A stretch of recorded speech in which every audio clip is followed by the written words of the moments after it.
علما وفد بټو صاحب لاړه او یو شاعر دی هغه ته وایي زه به خبرې کوم تاسو به نه کوئ او دی ورته کېناستېدو دا شاعر ورته په ځمکه کېناستېدو علما ورته تاسو به کرسو کې نه کېنئ بټو صاحب وایي څه نه راغلي دی ورته جولی خوره کړي بټو صاحب تاله راغلي یو او دا جولی زموږ جولی نه ده دا جولی د حسن جولی ده او دا جولی د حسین رضی الله عنه جولی ده دا جولی زموږ نه ده د بیبي فاطمې جولی ده ستا نه یو خیر غواړو بټو صاحب وایي اخر تاسو څه غواړئ په دې جولی کې د ناموس رسالت خیر موږ ته واچوه یو کس راوته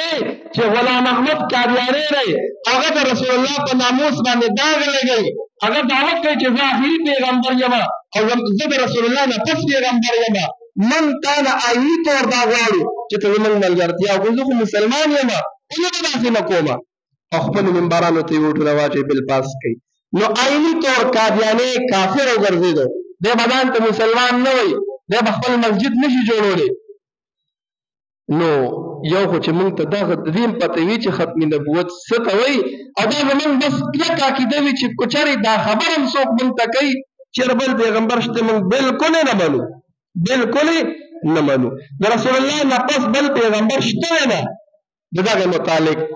هر کال اجتماع کیږي په شاه منصور کې د ختم نبوت اجتماع کیږي د سبا نه به ماسپښین نه به شروع کیږي کوشش وکړو که موږ له راځي نه کم از کم په دې کې شرکت وکړو په دغه بنیاد باندې چې د دوی دا کومه خبره چې کومه ده هغه غیرو ته موږ وښیو چې ګوره زموږ سره مسلمان دومره کمزوری نه دی مسلمان دومره کمزوری نه دی دلته یو د علماو د تبلیغ والو یو جماعت تللی و یو هغه زما نه هېر شو نو هغوی هلته کې قادیانیان وو نو هغه عالم هغه چې کوم امام نو تبلیغ والا جماعت ته نه پرېښودل دا چل دی تاسو قادیانان نه پرېږدئ تاسو قادیانان داسې موږ ورته ویل چې ته پاکستان ته راشه دې ځای ته او بیا ثوابای ته راشه نو قادیانۍ به نیم قدرېوانې دي تاسو خو دلته کې ځان ته علما وایي هغوی به دلته ګرځي نو چې دا زموږ کلکه عقیده وي په داسې محفلونو کې شرکت کوو د آخرت د اجر په بنیاد باندې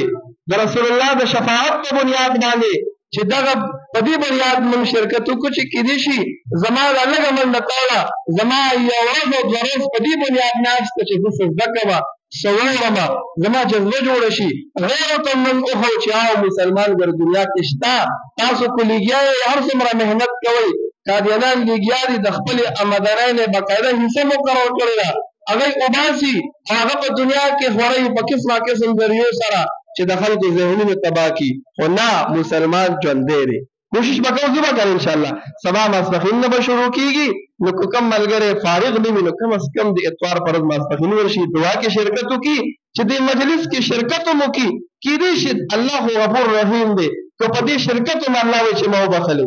نو الله دې وکړي داسې چې الله زموږ بخښنه او مغفرت نصیب کړي او الله تعالی دې زموږ د رسول الله سره عشق او محبت نصیب کړي واخر دعوانا الحمد لله رب العالمین